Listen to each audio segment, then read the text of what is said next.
앞으로 장관 후보자들의 청문회로 당분간 청문 정국이 이어질 걸로 보이는데요. 꼭 20년 만에 통일 장관으로 기환할 게 유력한 정동영 후보자. 태양광 사업 이해 충돌 논란이 불거졌습니다. 20년 만에 남북회담 사무국에 오니까 감개가 새롭습니다. 제가 해야 할 일은 한반도의 평화와 안정을 다지는 일이라고 생각합니다. 막중한 책임감을 느낍니다. 최선을 다하겠습니다.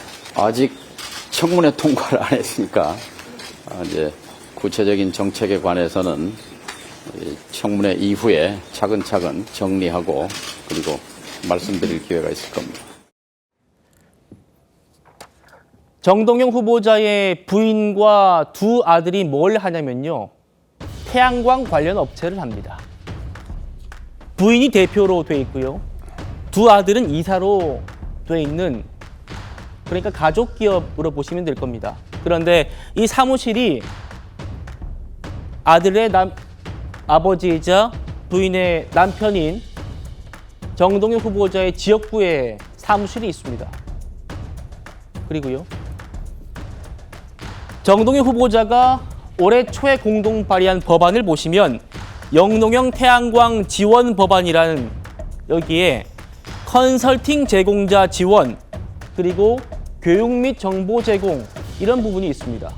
그러니까 태양광 사업에 컨설팅을 하는 사람에게도 지원을 쓸 수 있게, 세금이 들어갈 수 있게 이렇게 지금 법안을 고치겠다는 건데, 하필이 정동영 후보자의 가족이 운영하는 업체가 태양광 업체가 아니고 태양광 업체의 컨설팅 업체라는 겁니다. 김기영 대변인, 이거 이해 충돌 아니냐라는 지적이 나오는 거예요. 어떻게 보십니까? 명백한 이해 충돌이라 할 수 있고요. 이재명 대통령께서 뭐라고 말씀을 하시려면 정치를 하는 이유에 대해서 개인이나 특정 집단을 위해서 하면 안 된다. 국가와 국민을 위해서 해야 된다. 공적인 일이다. 이렇게 말씀을 하셨습니다. 누구한테 말씀하신지 모르겠습니다. 제가 볼 때는 정동영 통일부 장관 후보자에게 이 말씀을 하시면 어떤 대답이 오고, 그리고 이 말씀을 하신 이재명 대통령께서는 어떻게 받아들일지 저는 의문입니다.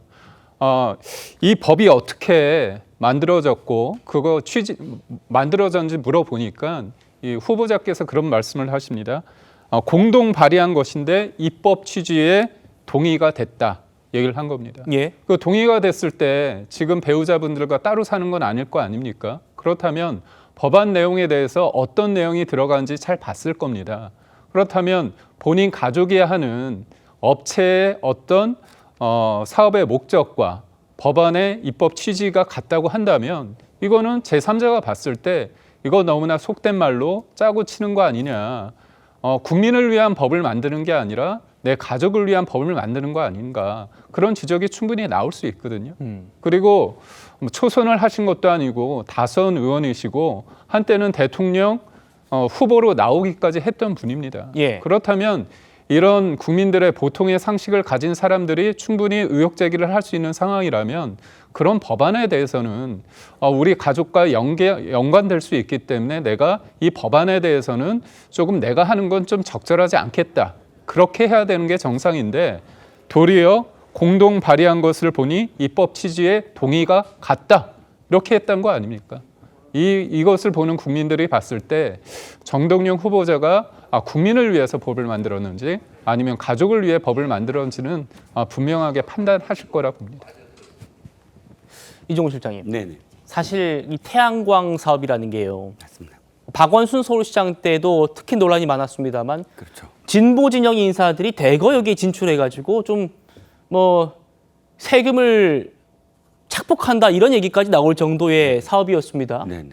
그런데 태양광 사업 그 자체도 아니고 새로 만든 이 법안에는 태양광 사업에 컨설팅을 제공해주는 자에게도 국비를 줄 수 있게끔 지금 하는 법안이어가지고 딱 딱 그게 지금 정동영 배우 후보자의 가족들이 하는 이 사업과 딱 맞아떨어지는 거거든요. 맞습니다. 지금 이재명 대통령이 후보자 시절부터 신재생 에너지와 관련돼서 굉장히 주력하겠다라고 말씀을 하셨고 실제로 그런 어떤 정책을 어떤 그런 그 의도가 있습니다. 그렇다면 국민들이 봤을 때 신재생 에너지에 대한 어떤 뭐랄까요? 불안감 또는 의혹 이런 것들을 씻겨 내려줘야 되지 않겠습니까? 신재생 에너지 중에서도 태양광 사업은 두 가지 이미지가 있습니다. 하나는 뭐냐 하면 그 옛날 586 운동권들이 앞서거니 뒤서거니 하면서 정부로부터 또는 지자체로부터 지원금을 받아서 새로운 어떤 사업을 하지를 않고 또 그것들을 마치 사업을 하는 양 이렇게